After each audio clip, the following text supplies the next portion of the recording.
오늘 말씀 하나님의 주권적 은혜라는 제목을 함께 나누도록 하겠습니다. 여러분들 가장 신학적으로 힘든 문제 중에 하나가 뭐였냐면은 구원의 문제에 있어서 하나님의 선택이냐 아니면 인간의 선택이냐 아니면은 하나님의 의지냐 인간의 의지냐 이 신학에 대한 문제가 굉장히 수세기 동안 신학자들로 하여금 토론하고 생각하게 했습니다. 이제 성경은 너무나 분명하게도 구원의 문제에 있어서는 인간의 선택이 아니라 하나님의 선택이고 인간의 의지가 아니라 하나님의 의지다 분명히 말을 하고 있는데 왜 사람들이 계속 왜 우리의 선택, 우리의 의지가 아닐까요? 라고 질문을 던지고 있냐? 왜냐하면 우리가 분명히 선택을 하고 있거든요. 여러분들 콜라랑 스프라이트 중에 둘 중에 하나 선택하는 거 맨날 하시죠? 설탕 들어간 거 잘 안 드시나? 아무튼 아니면 커피나 티 중에 둘 중에 하나를 택한다든지 아니면은 이 남자를 택하나 저 남자를 택하나 우리가 이제 매일매일 삶 가운데 선택을 하는데 그 선택이라는 저희의 선택이 실질적인 것이고 또한 이것이 현실적인 거기 때문에 그러면은 내가 하는 지금 선택이 하나님을 선택하고 하나님의 그 진리를 선택하는 것 자체가 나의 선택이 아니라면은 그게 어떻게 현실이고 진실일 수 있을까? 그거에 대한 싸움이 굉장히 큰 거죠. 여러분들 이게 이 신학적인 문제로 해서 솔직히 이단이 굉장히 일찍부터 나오긴 했는데 어거스틴이라는 신학자가 3세기 때 이 부분에서 이제 어떻게 정립을 했냐? 우리가 인간의 죄가 들어옴으로 말미암아 우리가 하나님을 선택할 수 있는 의지는 사라졌다 이렇게 설명을 했어요. 그래서 우리가 뭐 커피나 티 아니면은 어떠한 뭐 옷을 입을 것인가 어떠한 삶을 살 것인가 그런 어떤 선택의 그 의지적인 부분은 사라진 게 아니라 그런 것도 선택을 분명히 하고 있지만은 우리가 하나님을 선택할 수 있는 의지는 잃어버렸다. 타락 이후에 그렇게 설명을 했습니다. 그래서 로마서 3장 말씀 우리가 봤을 때 다 모두가 거짓되고 모두가 하나님을 버렸다 하나님을 떠났다 말씀을 하지 않습니까? 그것이 뭐냐? 결국에는 죄가 들어옴으로 말미암아 하나님과 관계가 끊어졌는데 인간의 의지로는 하나님을 택할 수 없게 됐다고 이제 설명을 하시는 건데요. 이것이 부딪히죠. 왜냐하면은 분명히 나는 오늘도 선택을 하고 있고 내 의지로 하나님을 따라가고 있는데 어떻게 보면 구원의 문제에 있어서 내가 하나님을 선택할 수 없다. 하나님은 나를 선택하셔야 된다는 이 문제가 아직까지도 사람들이 힘들게 하고 어렵게 생각하는 거죠. 근데 이것은 개혁 신학자들도 어거스틴의 생각을 따라서 이 신학을 정립을 했고, 근데 개혁 신학자 이전에 어거스틴 이전에 누가 말한 것이냐? 사도 바울이 말을 하고 있던 거죠. 로마서 9장에 이걸 분명하게 얘기를 하고 분명히 얘기를 하고 있는 거죠. 이것을 로마서 9장을 전체를 봤을 때 사도 바울이 이 질문에 대해서 인간의 선택이 아니라 하나님의 선택이라는 부분을 아브라함으로부터 시작해서 야곱과 에서 그 다음에 모세 오늘 나오는 선지자들을 통해서 반복적으로 이것이 우리가 선택한 것이 아니라 하나님이 우리를 선택하신 것이다라는 것을 강조하고 있습니다. 그래서 저희가 이제 지지난주 봤지만은 9장 초반에 가면은 하나님께서 야곱은 사랑하시고 에서는 미워하셨다 이런 표현을 쓰잖아요. 말라기 선지자를 통해서 말씀하셨는데 이거는 야곱은 선택하시고 에서는 선택하지 않았다라는 표현입니다. 그리고 나서 하나님께서 모세를 통해서 나는 긍휼히 여길 자는 긍휼히 여기고 내가 불쌍히 여긴 자는 내가 불쌍히 여긴다. 그것을 자신의 이름이 자존하신다는 그 야훼라는 이름의 속성으로 내가 원하는 자들에게 내가 긍휼을 베풀고 내가 불쌍히 여기는 자들을 내가 불쌍히 여길 것이다. 나도 선택할 의지와 자유가 있는데 이거 내가 구원하는 것은 너희들의 행함과 너희들의 의지에 있지 않고 나의 의지와 나의 행함이 있다. 그래서 it depends not on human will or human exertion 했을 때 인간의 의지와 인간의 행함과 전혀 무관하게 하나님의 행하심과 하나님의 의지를 통해서 인간을 택하셨다라는 것을 말씀하시죠. 그래서 반문하죠. 인간들이 지난주에 봤듯이 하나님께서 우리를 주권적으로 당신의 의지와 당신의 선택을 통해서 우리를 선택하셨다면 어떻게 우리에게 책임을 물으실 수 있습니까? 어떻게 우리에게 잘못을 물으실 수 있습니까? 우리의 선택과 우리의 행함과 우리의 의지와 상관이 없다면 어떻게 인간을 심판하실 수 있습니까? 라고 했을 때 사도 바울이 어떻게 대답했어요? 피조물인 인간이 어떻게 창조주이신 하나님께 반문할 수 있느냐? 근데 제가 이제 지난주에 설명드렸지만은 결국에는 우리 모두가 죄로 말미암아 하나님의 심판 가운데 있었고 그 심판받은 자들 중에 하나님의 은혜를 베풀기 원하는 자들을 선택하고 택하셨다는 거예요. 이것은 개혁자들이 말하기 전에, 어거스틴이 말하기 전에 9장에서 사도 바울이 말하고 성경 전체에서 반복적으로 지금 설명을 하고 있는 거죠. 그래서 그 하나님을 토기장이로 설명하고 인간을 진흙 한 덩이로 설명을 했죠. 그래서 하나님께서 귀 있을 그릇은 귀 만드시고 천이 쓸 그릇은 천이 만드셨다. 이거는 귀 있을 그릇은 무엇이냐? 귀 있을 그릇은 하나님이 택하신 자들이고 천이 쓸 그릇은 택하지 않은 자들이에요. 그러고 나서 하나님이 이들을 또한 진노의 그릇과 긍휼의 그릇이라 표현했죠. 진노의 그릇은 심판 가운데 이제 있는 자들, 긍휼의 그릇은 하나님께서 은혜로 구원하신 자들. 우리가 철저하게 왜 하나님의 주권적 은혜를 강조하냐? 이것은 우리의 어떤 조건이나 우리가 내세울 수 있는 것이 아니에요. 근데 이스라엘 백성들은 뭘 오해했냐면은 자신들이 민족적으로 유대인으로 태어났기 때문에 하나님의 선택을 받았고 자신이 유대의 민족으로 태어났으면은 자동적으로 하나님의 선택을 받았다, 구원을 받았다 생각한 거죠. 근데 이 사도 바울이 뭐라는 것은 아니다. 참된 이스라엘은 약속의 이스라엘이다. 영적 이스라엘은 민족적 이스라엘이 아니라 하나님의 약속을 받은, 특별히 하나님의 아들이신 예수 그리스도 통해서 받으신 그 약속을 받은 자들이 영적 이스라엘이다. 그래서 오늘 말씀은 뭐냐면은 결국에는 그것이 이스라엘, 민족 이스라엘에 국한된 것이 아니라 모든 이방인들한테도 이 언약이 열려서 하나님께서 그들도 택하셨다라는 말씀을 하시고 있는 거예요. 24절 말씀 보시면은 이 그릇은 우리니, 근데 여기서 이 그릇은 무슨 그릇이냐? 긍휼의 그릇이죠. 긍휼의 그릇. 우리니 곧 유대인 중에서뿐만 아니라 이방인 중에서도 부르신 자니라 그러죠. 그래서 이 유대인 중에서도 예수 그리스도를 믿고 그분을 의지하고 나아가는 자들은 그 약속 가운데 거하는 자들이고 유대인뿐만 아니라 이방인 중에서도 부르신 자들이다라고 말씀을 하시죠. 이 진노의 그릇 가운데 있는 인류, 우리 모두가 다 진노의 그릇 가운데 있었는데 하나님께서 그 진노의 그릇 가운데 있는 자들 중에 자신이 택하시고 구원하시기 원하는 자들을 택하셔서 긍휼의 그릇으로 옮기신 거예요. 그리고 다시 한번 강조하지만은 본인이 선택받았는지 어떻게 알 수 있다고요? 한 가지만 확실하면 됩니다. 예수님을 믿는 믿음이 양심 가운데, 마음 가운데 있으시면 그것이 선택받았다는 분명한 증거가 되신다고 말씀드렸죠.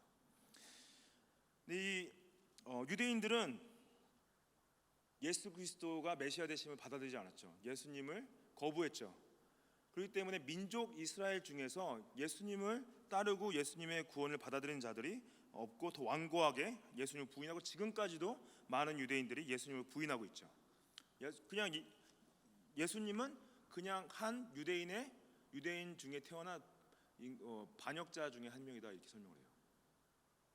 그래서 예수님을 믿는 유대인들보다 예수님을 믿지 않는 유대인들이 더 많은 거죠. 유대인으로 오셨음에도 불구하고 예수님을 하나님의 아들로 인정하지 않는 거죠.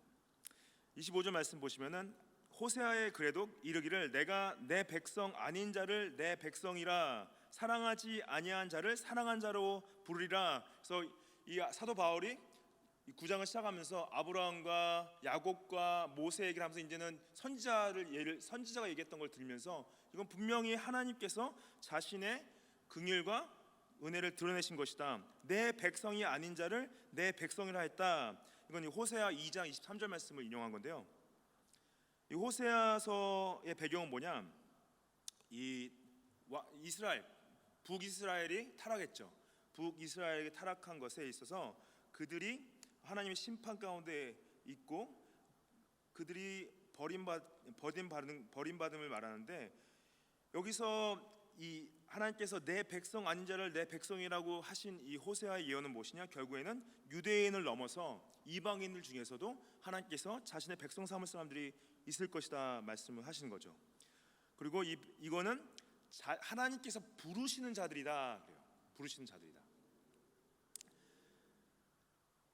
이 신학자들이 말하는 부르심에 대한 신학이 있습니다. 부르심, 콜링이라는 데가 있는데 일반적인 부르심이 있고 그 다음에 효율적인 부르심이라는 신학적인 개념이 있는데요. 일반적인 부르심은 뭐냐면은 제너럴 콜링 아니면 이제 가스펠 콜링 그러는데 우리가 모든 사람에게 나아가서 그 사람들의 배경과 그 사람들의 민족과 상관없이 모든 사람에게 예수 그리스도가 하나님의 아들 되시고 그분만이 구원자 되심을 선포하는 거예요.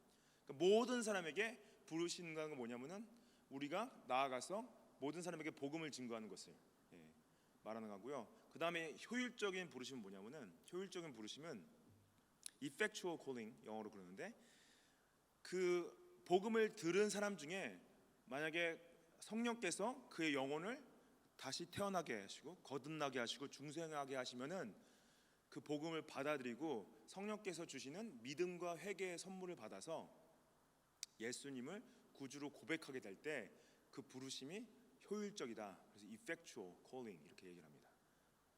그래서 부르심에 순종하는 자들은 자신들의 의지로 예수 그리스도를 받아들인 게 아니라 성령께서 그 영혼을 죽어있던 영혼을 새롭게 태어나게 하시고 하나님과 관계를 회복시키심을 통해서 그들이 자신의 믿음을 고백할 수 있는 믿음을 선물로 받게 되는 거죠. 자신들의 죄를 고백할 수 있는 회개의 선물을 받게 되는 거죠. 그래서 부르심도 효율적인 부르심은 하나님의 은혜의 부르심이다 얘기를 합니다. 그리고 이 호세아 말씀을 통해서 사도 바울이 말한 부분 중에 내 백성 아닌 자를 내 백성이라 했던 건 뭐냐면은 하나님의 나라의 백성이 아니었어요. 우리 모두가 다 사단의 왕국 가운데 있었어요.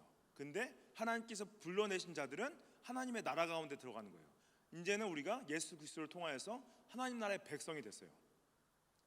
그래서 우리는 하나님 나라에 들어가는 하나님의 은혜를 받은 거죠. 그래서 우리가 물론 호주 시민이기도 하고 한국 시민이기도 하지만은 지금 우리는 하나님 나라의 시민이다. 빌립보서 4장 말씀 보면은 Our citizenship is in heaven. 우리 시민권은 하나님의 나라 가운데 있다. 하늘나라에 있다 말씀하시죠. 여러분들 이제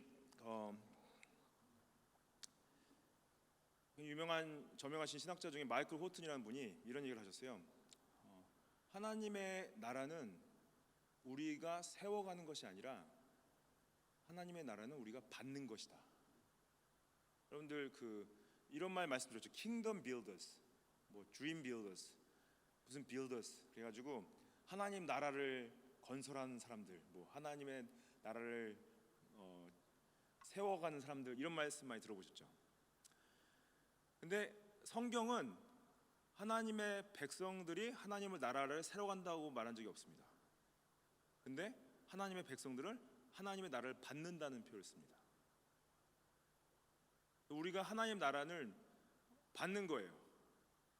여러분들이 세워가는 것이 아니라 하나님이 세워가시는 겁니다. 하나님의 절대적인 그분의 주권적인 은혜를 통하여서 자신의 교회를 세워가시는 거죠. 우리도 그 누구도 우리가 복음을 전해서 어떤 사람의 복음을 받고 그가 교회에 왔다면은 그것은 우리가 복음을 전했다기보다는 하나님의 은혜로 그를 구원하셨기 때문에 그가 교회 가운데 들어올 수가 있게 되는 거죠. 그리고 나서 하나님께서 사랑하지 아니한 자를 사랑한 자로 부르셨다.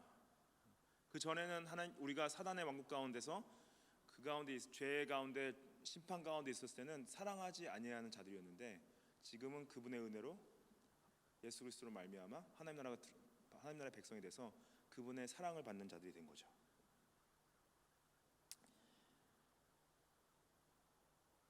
여러분들 하나님께서 이 26절 말씀 보시면은 너희는 내 백성이 아니란 그곳에서 그들이 살아계신 하나님의 아들이라 일컬음을 받으리라 한것 같으니라. 여기서 하나님의 백성이 아닌 자리에서 하나님 백성이 됐는데 하나님 백성이 된 자들의 정체성은 그냥 시민인 걸 넘어서서 하나님의 자녀가 된 거예요. 이 말씀은 호세아서 1장 10절 말씀을 인용한 건데 호세아가 너희는 내 백성이 아닌데 이제 나의 백성이 됐고 나의 사랑을 받은 나의 하나님의 아들들이라 이렇게 말하는 거죠.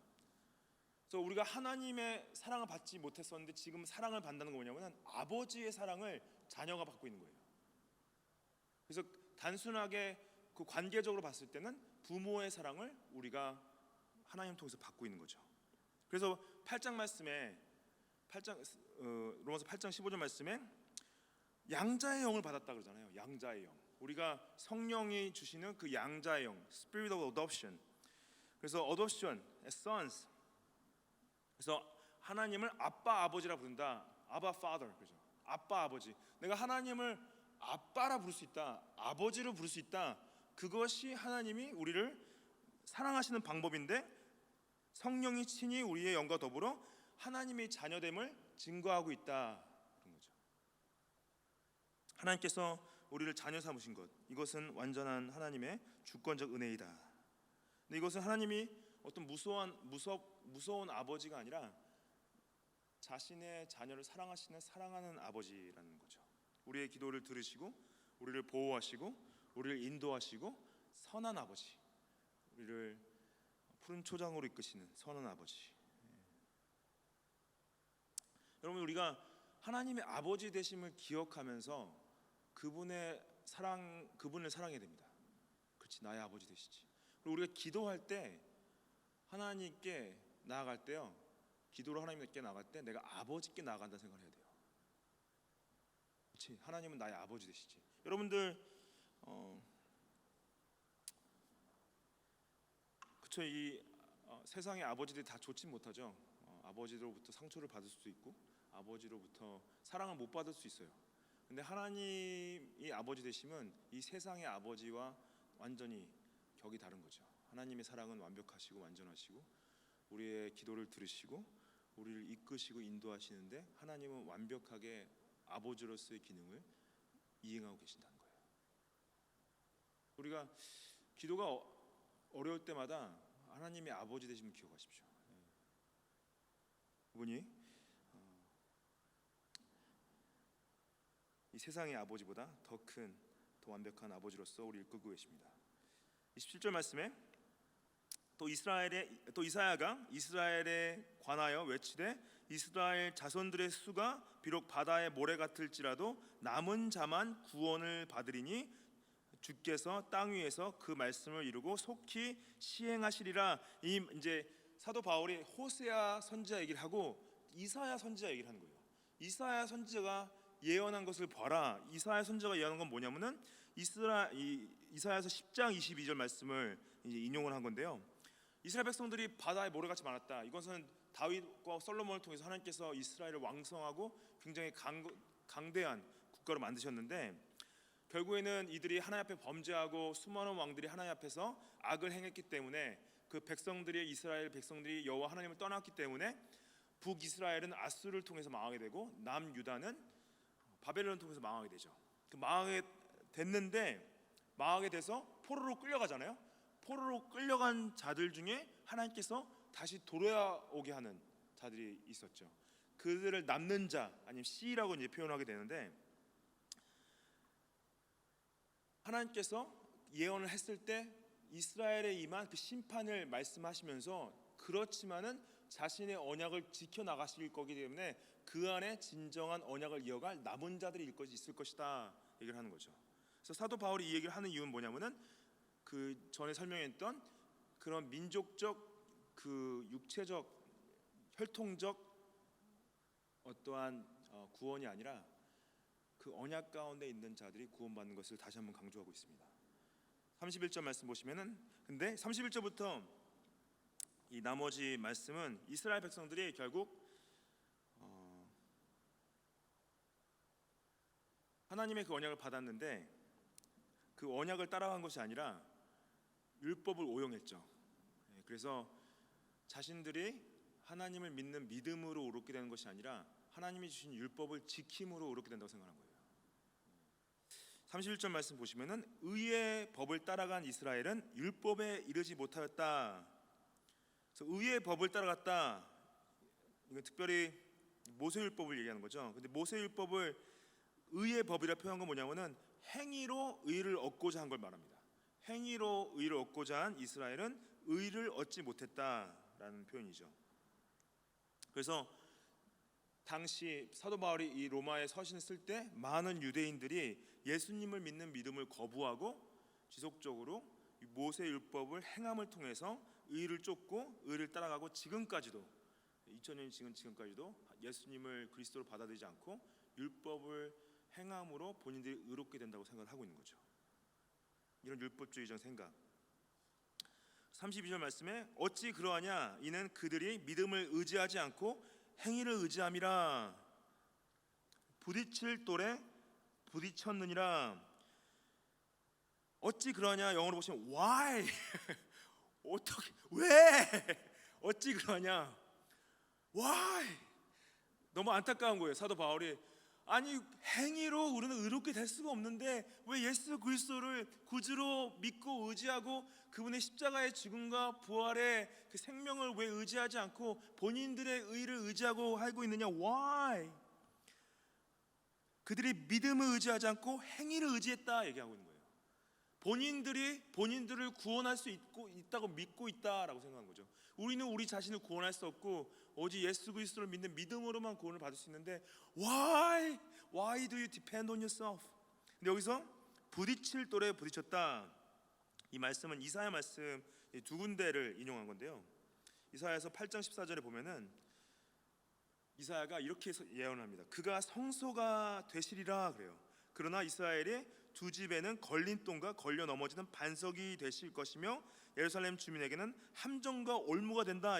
여기서 이사야가 말한 건 뭐냐면은 그가 성소가 되시냐 할 때 성소는 누구냐? 예수 그리스도를 말하는 거죠. 성소, 예수님이 더 이상 이러한 건물의 성소가 아닌 하나님의 아들이 우리의 성소 되시고 그분이 근데 이스라엘의 걸림돌이 되신다는 얘기예요. 걸림돌이 되시고 이스라엘 백성들이 그 걸림돌에 걸려 넘어진다고 합니다. 걸림돌에 걸려 넘어지면서 예루살렘 주민에게는 함정과 올무가 된다 그래요. 결국 뭐냐? 이들이 예수 그리스도를 반석인 예수 그리스도를 믿지 않고 본인들이 자신들의 의를 의지하면서 나가는 것을 걸려 넘어졌다 표현하는 거죠. 그리고 이사야서 28장 16절 말씀 보면은 주께서 이같이 이르시되 내가 한 돌을 시온에 두어 기초를 삼았노니 곧 시험한 돌이요 귀하고 견고한 기초돌이라. 그것을 믿는 이는 다급하게 되지 않는다. 그래서 이 분명하죠. 이 기초를 삼은 코너스톤 기초돌이 누굽니까? 예수 그리스도시죠. 귀하고 견고하다 그래요. 이 기초돌이 귀하고 견고한데 그것을 믿는 이는 다급하게 되지 않는다. Whoever believes will not be hasty. 그분을 믿는 자는 넘어지지 않는다라는 거예요. 다급하지 않다는 것은 그 안에 평안이 있다는 거죠. 성급하지 않는다. 이거를 오늘 본문 말씀 33절에 보시면은 부끄러움을 당하지 않는다는 표현을 씁니다. 기록된 바 내가 걸린 똥과 거치는 바위를 시온에 두니 그를 믿는 자는 부끄러움을 당하지 않는다.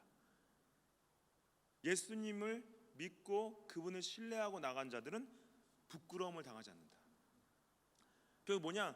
자신의 능력과 자신의 의와 자신의 행함을 의지하는 사람들은 다 넘어질 수밖에 없고 예수 그리스도의 의와 예수 그리스도의 십자가와 그분의 부활과 그분의 능력을 믿는 사람들은 부끄러움을 당하지 않고 심판을 당하지 않고 수치함을 당하지 않고 넘어지지 않고 진정한 평안과 진정한 구원을 받는다는 거죠.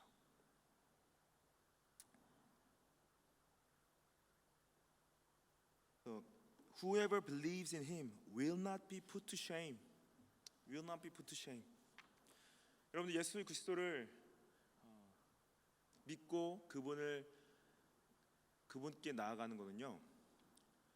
처음에 그걸 생각적으로 받아들이고 그 생각을 어떤 천국행 티켓으로 갖고 있는 게 아닙니다.